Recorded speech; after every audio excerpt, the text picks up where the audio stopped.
Welcome to our next episode of Chris's Classic Cinema. My name is Chris Wyert. And I'm Jayden.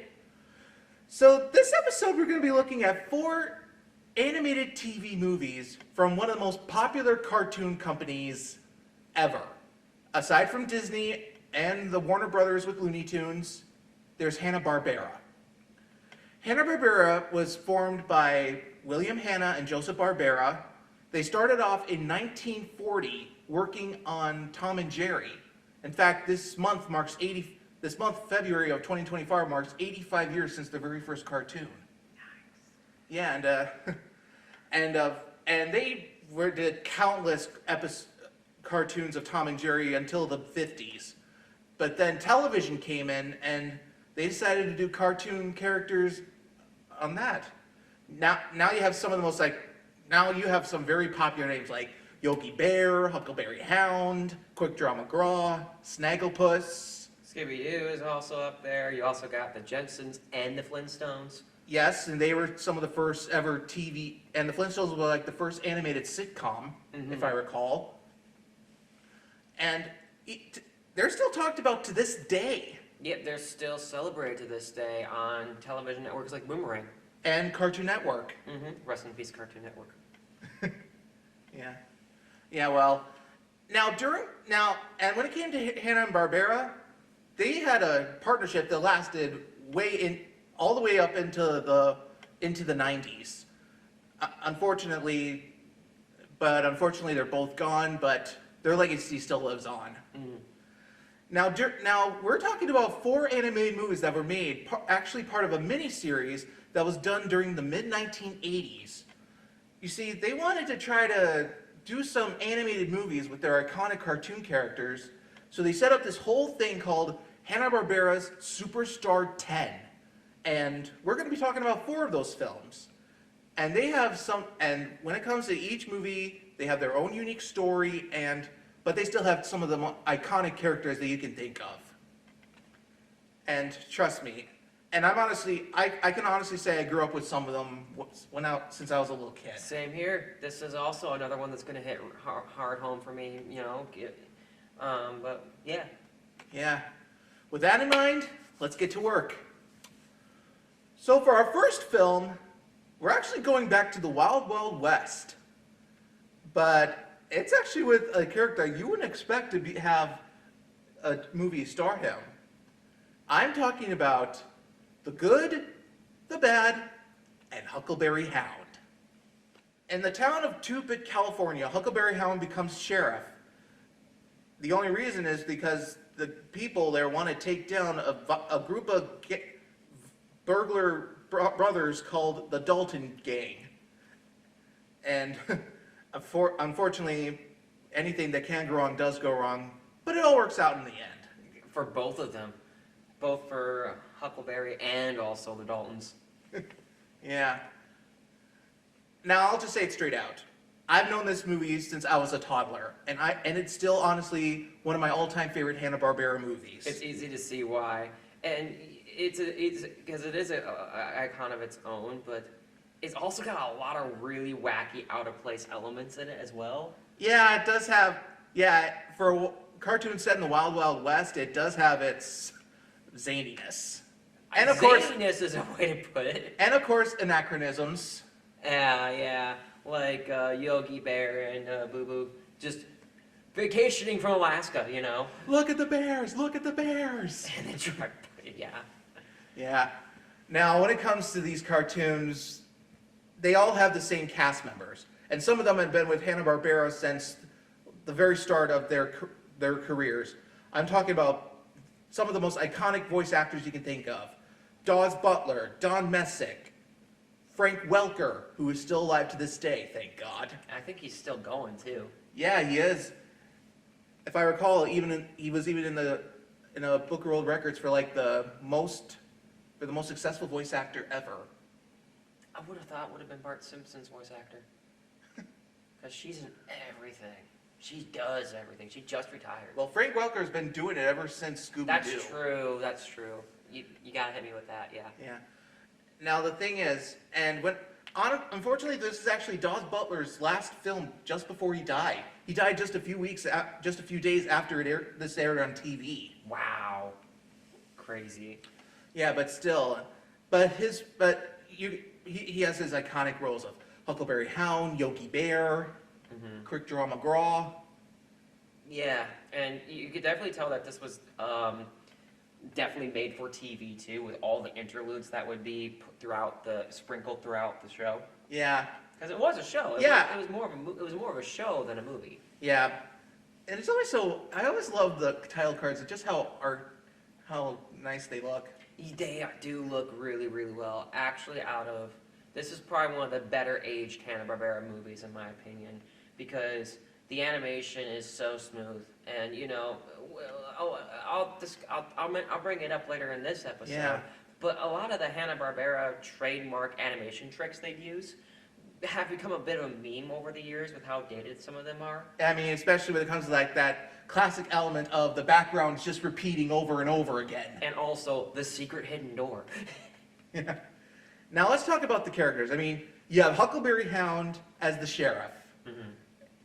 As a mysterious, steely-eyed, and silent time stranger who comes out of nowhere, wants to have a simple farm to raise goats and pigs, and next thing you know, he ends up as sheriff. I like how he's anything but any of those things. Yeah, and the thing is, this movie is actually sort of a parody of the classic Western High Noon. Yeah, okay. Well, think about it. You have a sheriff, he has to take down some robbers, and everyone's basically saying no. Yep. Not only that, but does High Noon have a subplot for him falling in love with a Native American? No, that was him. That was him marrying he was just married. Oh, okay then. Yeah. Yeah. But still, it's just. Yeah, let's talk about apparently, Huckleberry Hound ends up in love with a Native American girl named Desert Flower, and I gotta say, I honestly love their love story still to this day. It's a very, very unique love story. I think it's kind of cute. Plus, you gotta admit, Daws Butler did a great job of singing that song. Yeah. Yeah, he did. Yeah. Now, let's talk about the side characters. I mean, you have some of the big TV characters that time, like Yogi Bear and Boo Boo, Quick Draw McGraw, and his sidekick Baba Louie. Which I think those two are probably the best placed out of all of them in the entire cast. Yeah. And you also have a Snagglepuss and Hokey Wolf as the mayor. Yeah, Hokey. Now that was a nice touch, having Hokey Wolf as the mayor. I thought that was really, really cleverly done. Yeah. And then you have other characters too. I mean, you have the lady you have Rusty Nails, the lady who's basically the showgirl at the saloon. Oh yeah, and you'll recognize her voice later in the episode too. She's the voice actress for that was in a lot too. Well, you can recognize the voice of the bartender, who is played by none other than Pat Buttram. If the name sounds familiar, he was Mr. Haney in Green Acres, and he voiced so many Disney characters during the 70s and 80s. Yeah. I mean, he was in the Aristocats, the Rescuers, the Fox and the Hound. Oh yeah. Oh yeah. You know, I mean, He always had that. He even said that when it comes to his voice, it sounded like it never really hit puberty. Fair enough, I guess. And then you have the Dalton brothers. Yeah. Dinky, Pinky, Finky, and Stinky. Yeah. Each of them have their own unique personalities, but all they want to do is spread chaos in the Wild West. And, of course, to get money. Yes. Not just to be the biggest, baddest, meanest, rootest, tootinest bad guys in 2-bit. But Okay, Yosemite Sam. But then they went the extra mile and they were like, we're going to rule all of America. You know, because back then, America felt like the world. And it might as well have been at that time. Yeah, and I gotta admit, they're very funny. It is. There's a lot of cute tropes with that. I mean, you have Charlie. I mean, when it comes to the voices to me, you have Charlie Adler as Pinky. Yeah. And now, Charlie Adler was famous for voicing Buster Bunny in Tiny Toon Adventures. He was also the original voices of Cow and Chicken on Cartoon Network. Mm-hmm. And then you have Pat Fraley as Finky, who was Krang in the original Teenage Mutant Ninja Turtles show. Yeah. And it's so weird. I love hearing Craig's voice from basically a spoiled brat sucking his thumb every time. he's just so adorable and drop kickable. You know, he's adorable and drop kickable. They throw tantrums too whenever they don't get. And their then way. you have Dinky, who's the big guy, but he's sort of slow-minded. You could say dumb. And then you have Stinky, who's basically the leader of the gang, and he's very conniving. But unfortunately, when it comes to trying to get rid of Huckleberry Hound, it's practically pointless. And then, of course, there's He'd have better luck. I think he wouldn't even have that much luck with Droopy Dog. No, and then, of course, you got Pinky, the most flamboyant of the bunch. I honestly questioned a few times what Pinky was about, you know? A few times there were. I think you say the same thing about Snagglepuss. I mean, yeah. But I think with Pinky, it's way more in your face, down to the Shirley Temple with 2 cherries. And next thing you know, he wants ballet. Wants ballet, rides off in the sunset, escaping while looking directly at a mirror at himself. And then you have other characters like Huckleberry Hound's faithful horsey, Bob. Who gets mad that he never called him Bob until like 2/3 of the way through the movie. And next thing you know, he's talking out of nowhere, and he's like, "Everything's been okay till now." Well, yeah. And next you know, he's voiced by Frank Welker. Yeah. And I gotta say, this movie is still so good, and the characters are just so likable. Plus, the slapstick is hilarious. The slapstick is really, really, really good. I mean, I love that whole scene with Stinky trying to blow up Huck, and yet he keeps giving it back. Being so polite about it, too. It's so seamless. And next you know, there's that classic chase scene, and then he comes out of nowhere like Droopy, and they're like, okay, this way. And then they go into that deep mine shaft, and then they're literally entering a level of hell. And next you know, the devil comes out, and it's Huckleberry Hound in a mask, and like, wait a minute, there's 4 of us against him. Let's get him. I was hoping you guys wouldn't notice that. That sounds like it's something I would try and do. It's just, man, this is funny. It's clean, childish humor is what it is. Unadulterated childish humor. It's classic Hanna-Barbera slapstick. Yes, that's a good way of putting it. I mean, it's not like as hardcore as like say Tom and Jerry, but No, nothing even close. yeah, but still, it's just. It's a lot of fun. And the animation too. I mean, it's very impressive for that. It's pretty good. For a TV animated movie. And what, it came out in 84? Yeah, 84, 85. Yeah, I think it came out in 84. Yeah, but still, it's just. It really gives you that sense of the Old West, with a few minor tweaks I here and don't there. know about that. I think the moment Yogi Bear and Boo Boo walked onto the scene, that kind of ruined it for me. that ruined all the illusion you could have possibly had for it, because... I mean, next thing you know, there's this guy actually doing a news report with Magilla Gorilla. Yeah, that's true. And it's just, man, but still, it's just so likable. Yeah. 1849, they somehow invented television.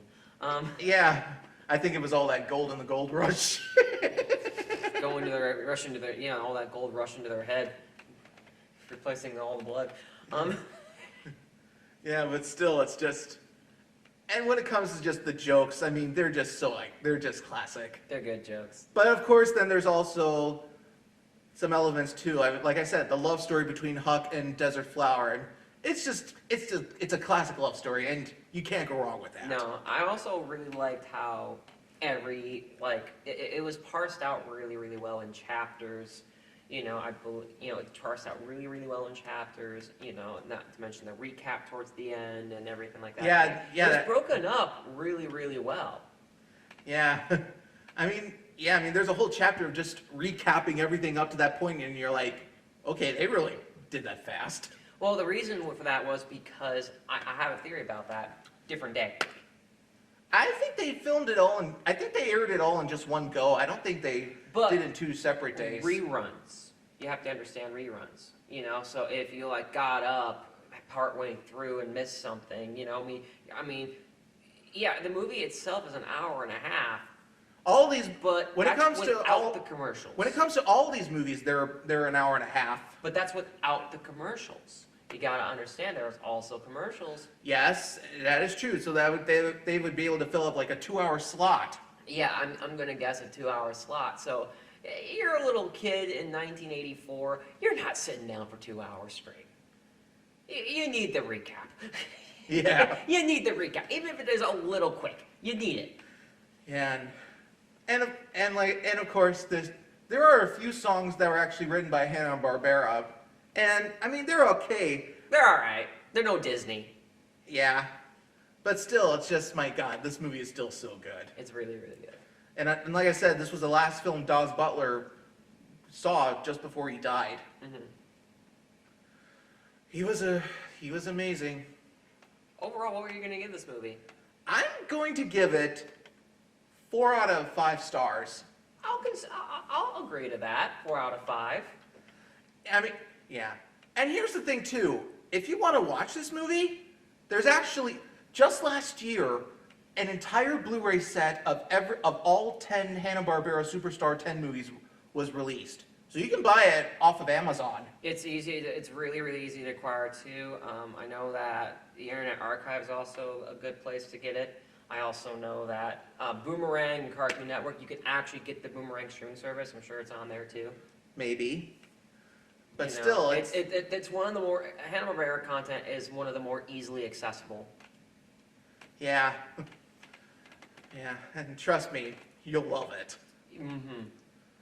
With that in mind, let's move on to our next movie. This also features Yogi Bear, Huckleberry Hound, and those guys. It also features 2 very underused characters, Augie Doggy and Daddy Doggy. Mm-hmm. And here's the thing.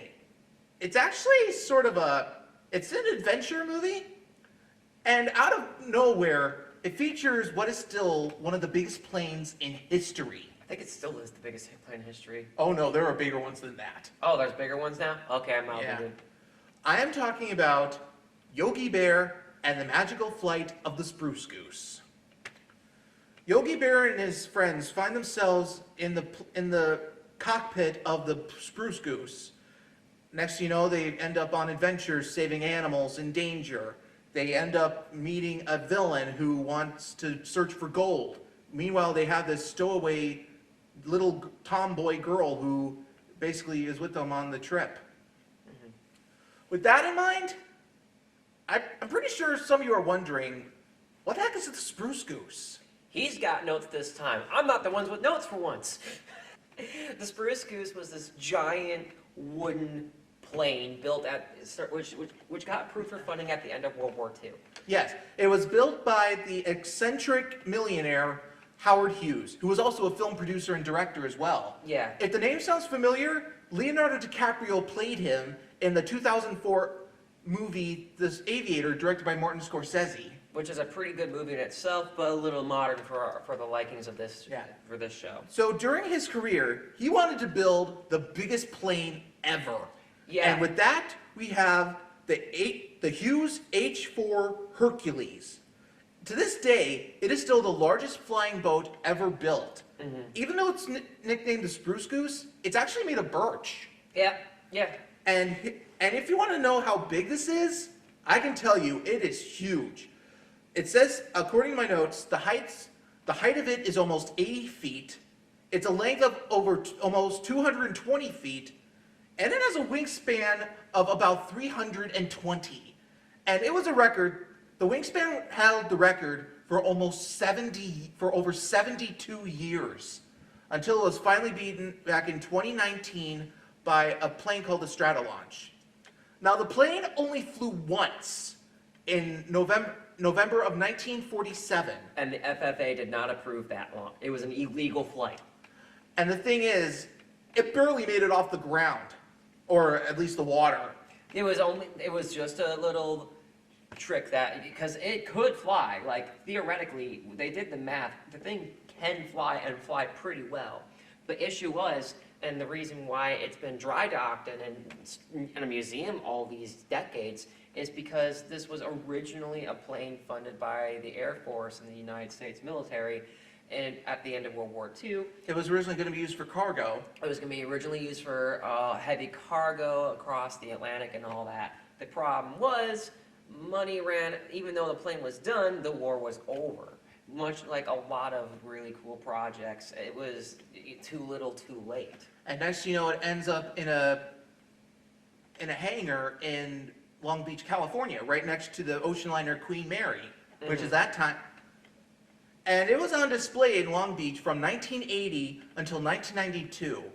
After that, it was moved 1,000 miles north to McMinnville, Oregon, which is about 40 miles southwest of the capital of Portland. Oregon. Oregon's a small town in Wisconsin. Oh, yeah. So if you want to see the Spruce Goose, go to the Evergreen Aviation and Space Museum in McMinnville, Oregon. Yeah, because the story about the Spruce Goose is really crazy. Because, again, Howard Hughes stole his own plane because it was not allowed nor approved to fly and flew it anyways as a middle finger to the U.S. military. Just to prove, because everybody said it couldn't fly. And he's like, oh, yeah? Watch this. I even heard the knuckle crack. That was perfect. I did not plan for that. Yeah. And the thing is, just last year, the plane was actually put in the National Register of Historic Places. Yes, because a vehicle is a place. Yeah. Yeah. But I'm sure some of you are wondering, why would they use this plane for a Hanna-Barbera movie? Why not? Why not? Actually, no, my favorite cameo of the Spruce Goose is actually in Leverage. What's that, a TV show? Leverage is another TV show that was featuring con artists. Oh, I'll have to look it up. Oh, it's so good. Yeah. Well, anyway, let's talk about this movie. Now, you have Yogi Bear, and he's actually leading a tour group with his friend Boo Boo. You have Huckleberry Hound, Quick Draw McGraw, Snagglepuss, Augie Doggy, and his dad. And they end up in the Spruce Goose while it's at Long Beach. And out of nowhere, it turns magical. It turns magical after they flipped a few switches and pressed some random buttons to try and get out after getting lost. In my opinion, that's like something out of Chitty Chitty Bang Bang. Yeah. Yeah, it is the same energy, isn't it? Yeah. And it's just out of the blue, and you're like, okay, did they just jump the shark? Or did they jump Jabberjaw? Well, technically, no. They walked over the sharks and nearly fell into it. That was a scene. That was a scene. That is true. It's a shame one of them was a Jabberjaw. Yeah. Oh, but man. No respect at all. I would have not been surprised if he shown up, though. I would have been not surprised in the slightest. No respect at all. Yeah. Now all I can think about right now is the sharks going, yeah. All I can think about is the sharks doing that. Yeah. Now, Daz Butler does return, as well as Don Messick as Yogi and Boo Boo. And let's just say it, they're basically they're a pair. They're a pair. Yeah. And you have other characters. And then you have a little tomboy girl named Bernice who actually was on the plane with her parents, but she ended up falling asleep just like them. No. They got lost. They didn't fall asleep. She fell asleep after getting lost, losing her parents, and basically ended up being a stowaway. And next you know, she's helping them on their adventures of saving animals and all that stuff. While threatening all of them with a baseball bat every 10 minutes. Yeah. And then you have... Because you cannot, because nobody is allowed to call her Bernie. Yeah. And then you have the Dread Baron, voiced by Paul Winchell. One of my favorite iconic Hanna-Barbera. It's one of my favorite Hanna-Barbera characters. And it's one of my favorite voices too. I mean, it's the voice of Tigger from Disney's Winnie the Pooh. Yeah. I mean, you can even hear the laugh sometimes. And it's just, Paul Winchell was a legend.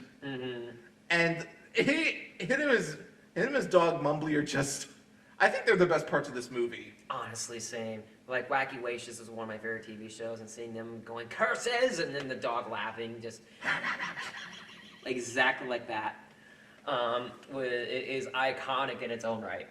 Yeah.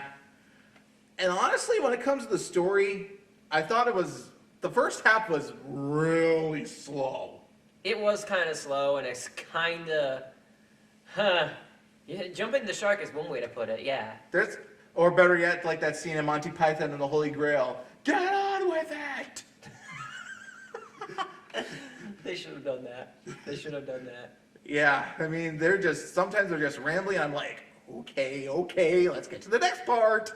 That's what the fast forward button's for. That's what I've used it for. Yeah. Yeah, no offense to the animators or anything. No, let's talk about the animation. I think this is about as good as the other one too. Like the animation sequence, like when they're flying in space, holy bananas. Like a lot of the animation sequences were really, really out there and experimental. And I give them credit for a TV movie.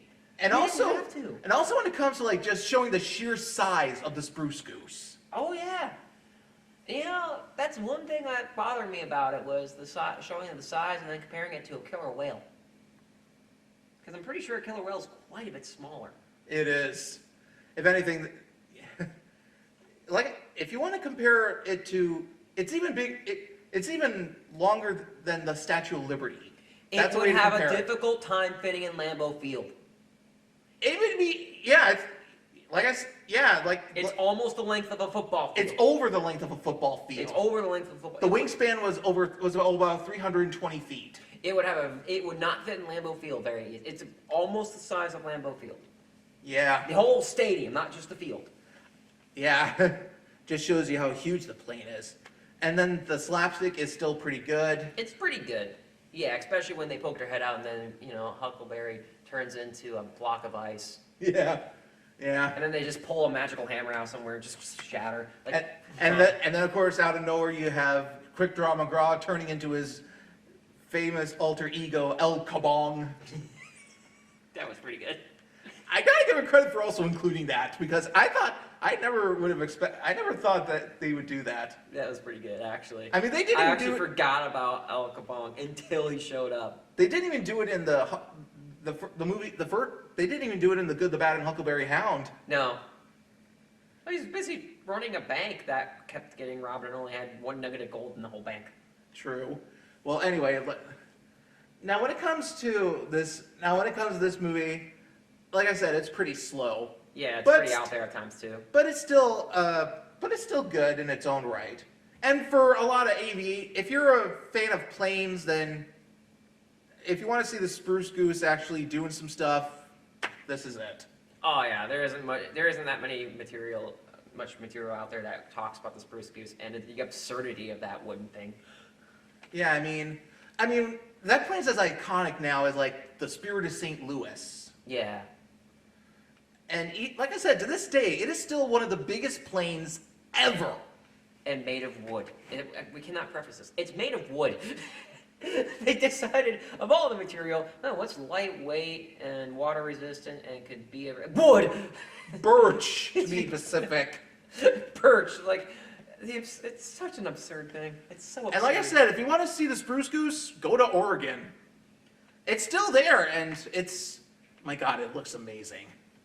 3.5, that's what I'm giving the movie. That's me too. 3.5 Because I feel like because the story definitely derails quite a lot, and then kind of it derails and then slows down and then derails a lot. I mean, the aliens being in there. Oh, we forgot to talk about those. The aliens. They just come out of nowhere, but they're just so funny. I like the part where they decide to take over New Jersey. Yeah, and I love the fact that one of the voice actors is actually Dave Coulier, a.k.a. Joey from Full House. Cut it out. Yeah. And actually at that time, the two guys who were voicing those aliens, Frank Welker and Dan Coulier, they were actually doing the cartoon Muppet Babies. Yeah, not to mention, I think Full House was also airing at the time too, so they were busy. Yeah, Frank Welker was doing Kermit and Dave Coulier was doing Animal. Yeah, so they were busy. Well, they're all busy. I mean, this was a superstar series for a reason. Yeah. But still, it's just, yeah. 3.5, story's a bit out there, but hey, it's a giant wooden magical plane. Yeah, and of course, and like I said, the villain's hilarious. The villains are hilarious. Yeah. So that was Yogi Bear and the Magical Flight of the Spruce Goose. Now for our next film, we're doing a crossover with two families that you never would have that at first you think, okay, they have got to meet each other. Oh yeah. I mean, this was decades in the making, let's be fair. Yeah, I mean, You have the original Stone Age family, you have the family of the future, and now they are finally meeting. I am talking about the Jetsons meet the Flintstones. I remember watching this on Boomerang back in the day. This was on Boomerang and rerunning all the time. In the future, George Jetson's son Elroy builds a time machine. And next thing you know, the family finds themselves back in the Stone Age when they end up meeting the Flintstones. And next thing you know, the Flintstones find themselves in the future with the Jetsons stuck in the past. Now they have to find a way to basically get back to their own times while also dealing with their own troubles with their own careers. Yeah, that's actually one of the things I really appreciate about this movie is the story writing.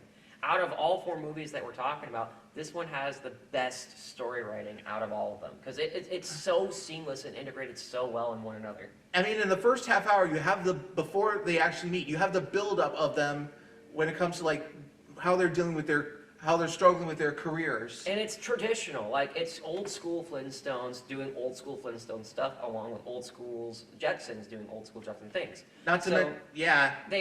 So at first they did operate as like separate episodes, and they even had the jingles too correctly, and it was just, they could, at the time they were treated as, you know, in the lead up, they could have been treated as separate episodes. That is true. And then, of course, you have when they actually meet and things just really go topsy-turvy. Oh, yeah. For obvious reasons. But still, it's just, man.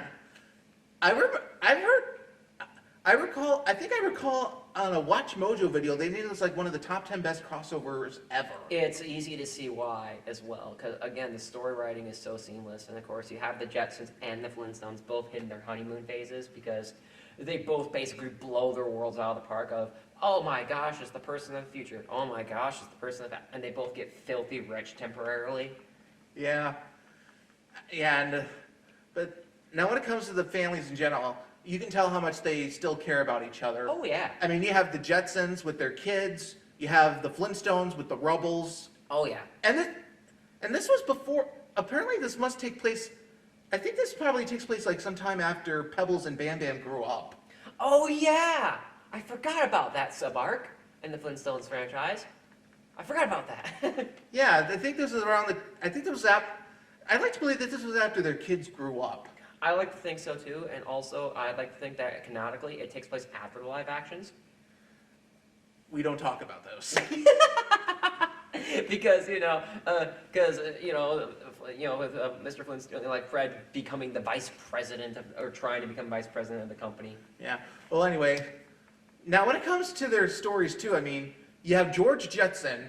Apparently, his boss, Mr. Spacely, is trying to figure out who keeps stealing his idea. Who's the mole? Who's the leaker?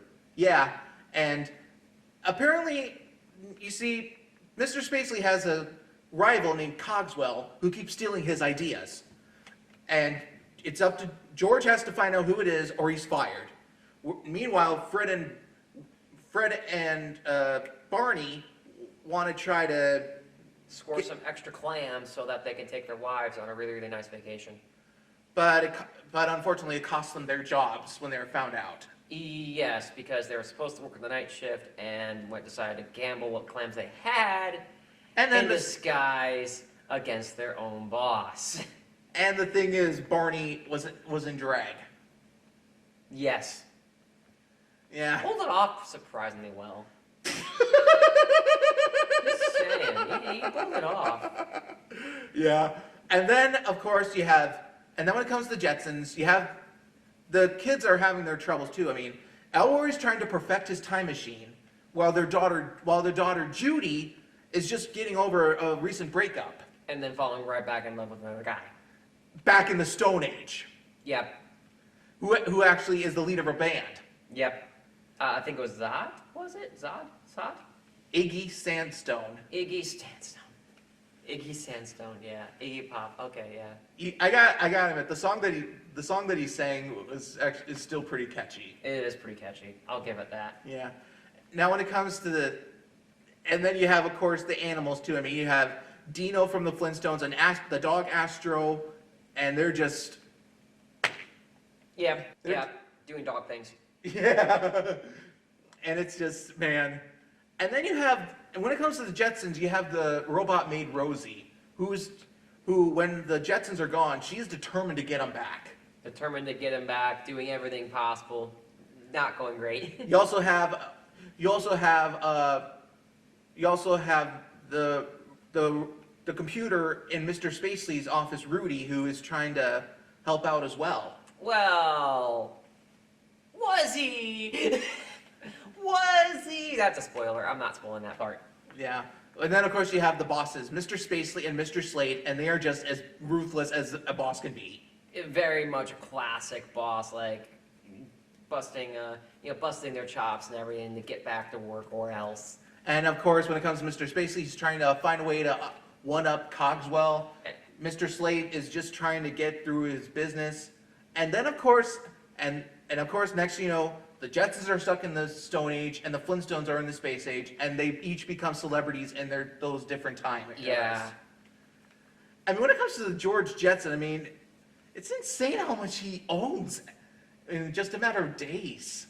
Yeah. Well, you gotta think about that, right? Like, you go from being in a hyper-capitalistic society who's really cutthroat and like doing it, using computers for everything, and then he gets blasted to the past, and it's literally blasted to the Stone Age, and goes. It's basically like exploiting the time, isn't he? Yeah, I mean, he's using. He's investing his money smartly. I mean, he's living rent free technically because the Flintstones' house is, the Flintstones' house, not theirs. Yeah, and then of course the Flintstones become famous as like the first modern Stone Age family. No pun intended. Well, I think that was the tagline. Okay, it was pun intended. It was the tagline of the series. Yeah, and then you have the villain Cogswell. He's trying to one-up Mr. Spacely any chance he gets. He uses a robot dog as his spy, and it does suck that Mr. Spacely and him just can't get along. Nah, they're business enemies. It's like Tim Cook and it's kind of like Bill Gates versus Steve Jobs type thing. Oh, well, that's a good way of saying it. Now, when it comes to the animation, it's really good. It's really, really good. This is, again, there are moments where it's like, classic Hanna-Barbera moment. Like when, where the entire background is, you could tell, watercolored, except for that one door that gets broken down by Mr. Spacely. Oh, yeah. Twice. And, I mean, you also have, like, the elements of, like, the classic Jetsons show, like, the modern technology, and with the Flintstones, like, the Stone Age technology where every piece of technology is replaced by another dinosaur. I mean, you have a dinosaur as the lawnmower, and Elroy says he likes it, he's like, at last someone appreciates me. Yeah. And then you have a pig as the garbage disposal in the sink. Oh yeah, that's been canonical for a long time. But then you have other elements too. I mean, you have this whole local picnic in Bedrock, and it's a competition, and George is basically using his modern technology to basically help Fred get his job back.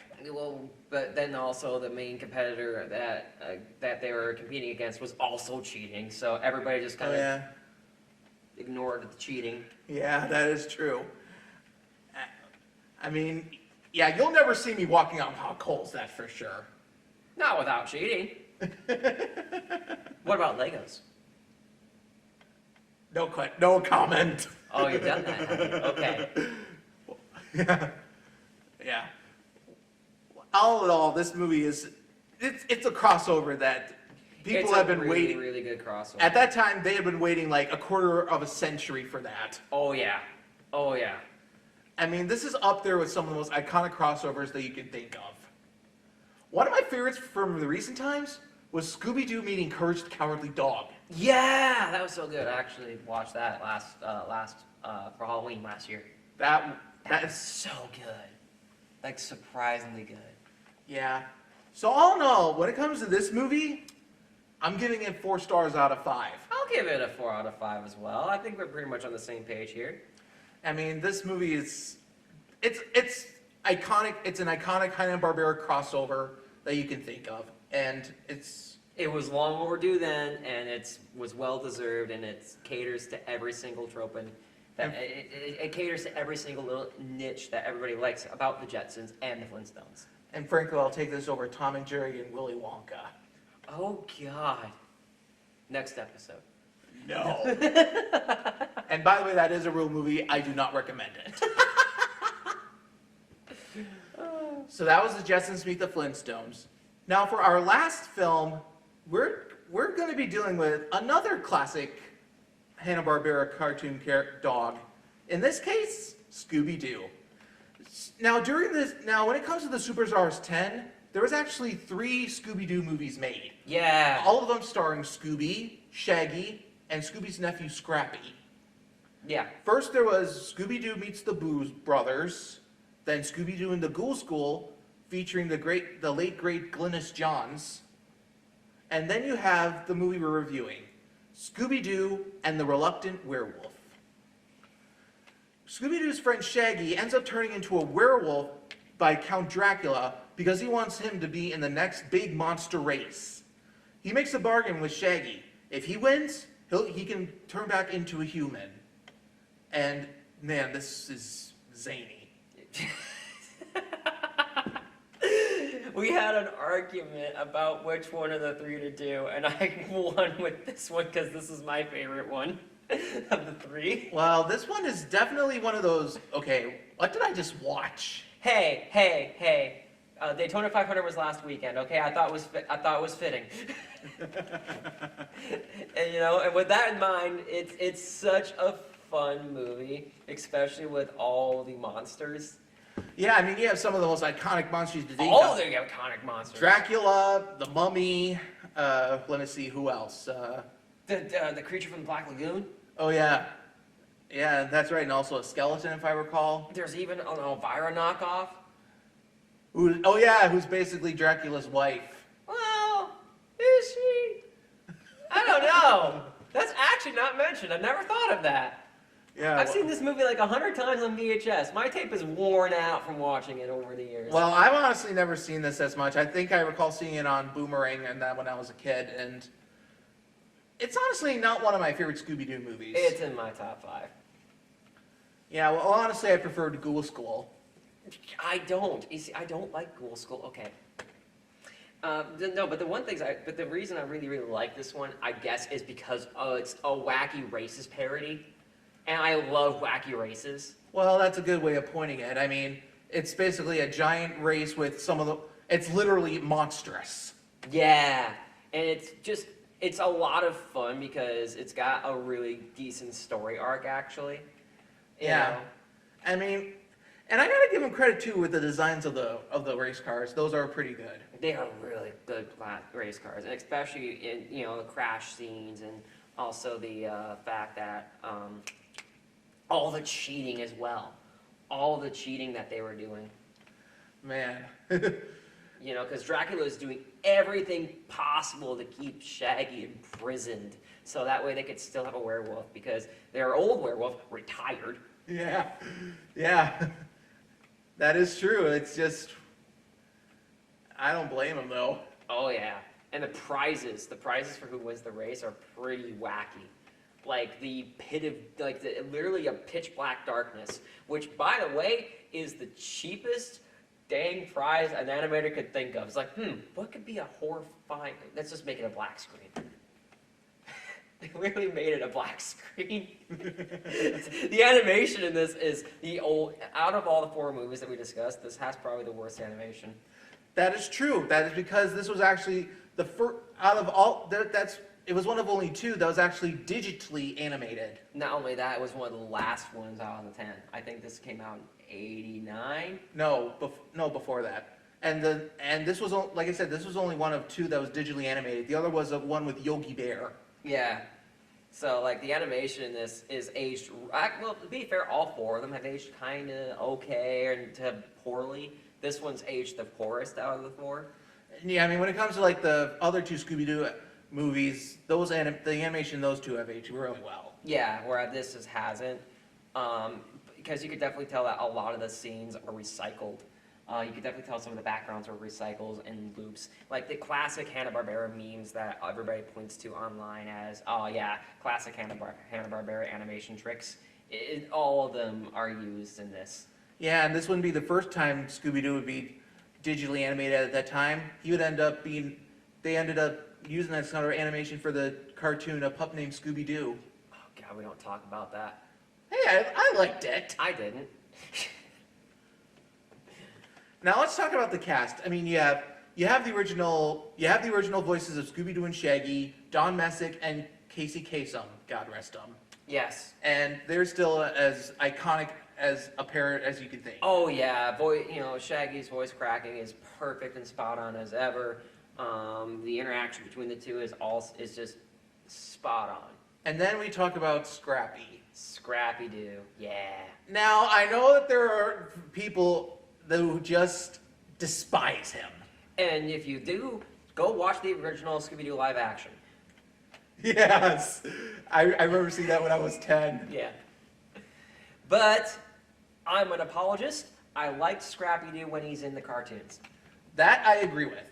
I mean, and in this instance, he's actually a pretty decent side character. Yeah, because he's actually helpful. He's actually helpful along with Shaggy's girlfriend. Yeah, I mean, I'm like, wait, Shaggy has a girlfriend in this? If you look at the entire canonical series of Scooby-Doo, and yes, there is a timeline, Shaggy's had probably more girlfriends than anybody else. He's got like 3 or 4. Yeah, I still remember when he wanted to date that alien in the Alien Invaders. Which time?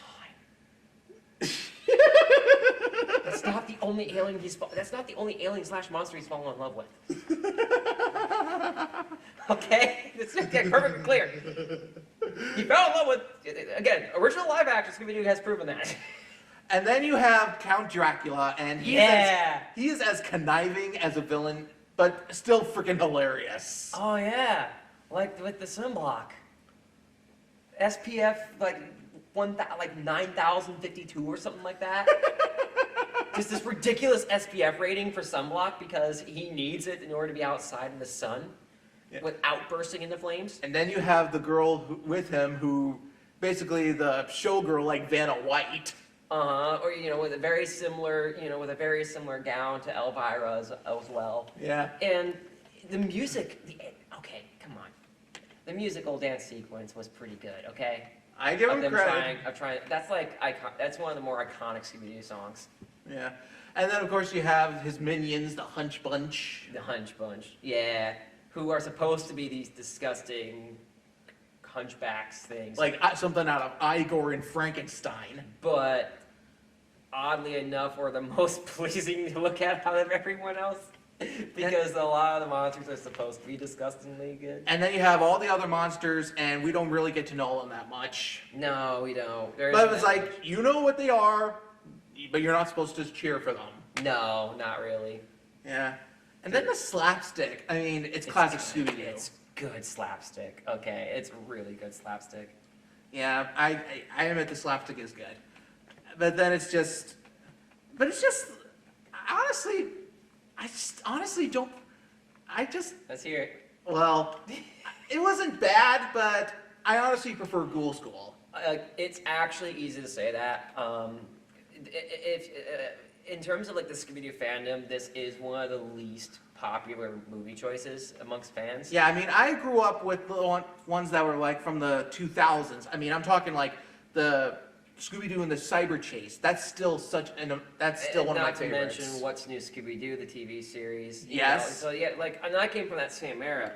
But when you're broke and all you could do is buy $5 VHS specials, that was one of the ones my mom and dad picked up for me. Yeah. And we got Google School eventually as well. But And like I said, just a few years back, Scooby-Doo did a crossover with Courage the Cowardly Dog, and that was amazing. So He's still going strong after over 55 years. And a few hiccups. I take it you're talking about the live-action movies? I'm talking about Velma. Oh, the show from Max. Talking about Velma, that people hate watched. Jinkies. You know, that's like my only gripes with any of the Superstar 10 Scooby-Doo movies is like the entire, it's only like 2 or 3 characters from the Scooby-Doo franchise. You don't have the Velma, you don't have Daphne, you don't have Fred. That's like my biggest problem with them. Well, I guess they wanted to try to focus more on Scooby-Doo and Shaggy because they're basically the most popular of the gang. That may be true, but it's not the gang without all 5 of them. Well, think about this. Back in the 70s, they had the spinoff of Scooby-Doo and Scrappy-Doo. That's true. That's true. But even that had Velma. Even that had Daphne dropping in occasionally, though. That's true. Well, I guess it determines on like what you prefer. This movie is, out of the 4 that we're talking about, the most polarizing. A lot of people don't like this movie. I already kind of know what rating you'll give it, and it's going to be probably a bit more polarizing than mine. And it's easy to see why. The animation style is kind of poor. The story is kind of out there. You kind of have to be a bit of a race fan, and a bit of a Scooby-Doo fan, and a bit of a monster fan, and there ain't many of those that are all 3. Yeah. Well, I'm not going to give it a super low rating if that's what you're thinking. Nah, I wasn't thinking, but I knew you weren't going to give it a super high one. Well, if anything, I'm going somewhere in between. Let's say 3 out of 5. I knew he'd say 3 out of 5. I'm giving it a 4 out of 5. Yeah. I love this movie. I do. I love it. Yeah, well, like I said, I prefer Ghoul School. I honestly haven't seen Boo Brothers, but I want to see it. Okay. Maybe next season we could do 4 of the other Or movies. more of them, yes. Yeah. There are 10. Yes, and like I said, if you want, you can go buy them on Blu-ray on Amazon, or you can just find DVDs. But you know what? Let us know in the comment section on the YouTube if you want to see more Hanna-Barbera content from us. We'll definitely do another one of these episodes. Because even in the 60s they had animated movies in theaters. Uh-huh. Yeah, I mean, I remember growing up with Hey There, It's Yogi Bear from 1964, and that's still one of my favorite Hanna-Barbera movies. Or if we're feeling really, really disgusting with ourselves, we'll do some of the live action stuff. No. That's way too late. Really? The original one was like 92, 93? Yeah. Yeah, well, I thought you were talking about like the Scooby-Doo live action films from the 2000s. Oh, no, I was talking about the original Flintstones. Oh, with John Goodman. Yes. Yeah, well, that's still a little, I don't know if that's still a little late in my book, but still, when it comes to Hanna-Barbera, their popularity is still going strong to this day, and Oh, yeah. I could talk about Hanna-Barbera all day. Like, this is the first episode I've done in a while without having notes. and you know, it's just insane that these cartoons are still as iconic as they. I mean, think about it. Tom and Jerry have been around for 85 years, yet they're still as iconic as any modern Disney character. If you throw on a classic 60s or 50s Hanna-Barbera episode of anything that's still active and known today, like, kids will still be glued to the screen. It's still equally as magical as Disney in my book. And Looney Tunes. Despite the lack of budget, because they did not have nearly the budget that everybody else did, but they still did really well for themselves. That is true. I mean, when it comes to the animation, when it first started, it looked as limited as, say, Rocky and Bullwinkle. Yeah, and like even all 4 of these, like you take a look at it, it's like did this really come out in the 80s? This more looks like 60s or 70s, but they wanted to keep the animation style that's true to the originals. Yeah, well, they did a good job. They did a really, really good job. If anything, all I can say is, if you haven't seen Hanna-Barbera, you got to see it. Yeah. And if you want, and like I said, buy the movie. If you want the movies, buy them on Amazon. Or heck, go to get the Boomerang streaming service. That's actually a pretty decent deal. They have a free trial period if you want to check it out. Yeah, well, all I can say is this was a great episode. I had fun with this one. I would love to see 4 other movies, do the other 4 other movies in the future. Season 3. Yeah. So for our next episode, actually for the next couple of episodes, we're going to be doing like a little mini series because we are going to be doing local stars from right here in Wisconsin. Now, when it comes to these actors are big names, and then they're very big for both Wisconsin and in like film industry as well. Mm-hmm. I am talking actors like Donnie Mishi, Frederick March, Orson Welles. We're going to be starting out with a local native who ended up winning 2 Oscars in his career, Spencer Tracy. And I'm honestly excited for this miniseries. Oh yeah, this is gonna be a heck of it. It may even go to 3 episodes, depending on how much I can convince him to put on something like, some of the other things. Yeah, 'Cause well, I've got movies in my head too that feature Wisconsinites that, yeah, it's well, gonna be a good one. It's gonna be a good one. yeah. I mean, when it comes to modern ones, I can think of there's Willem Dafoe from Appleton. There's Gary Burkhoff. There's also Gene Wilder from Milwaukee. Mm-hmm. There's just so many choices. But until then, I'm Chris Wyert, And I'm Jayden. and thanks for watching this excellent special episode of Chris's Classic Cinema. We'll see you next time. Bye.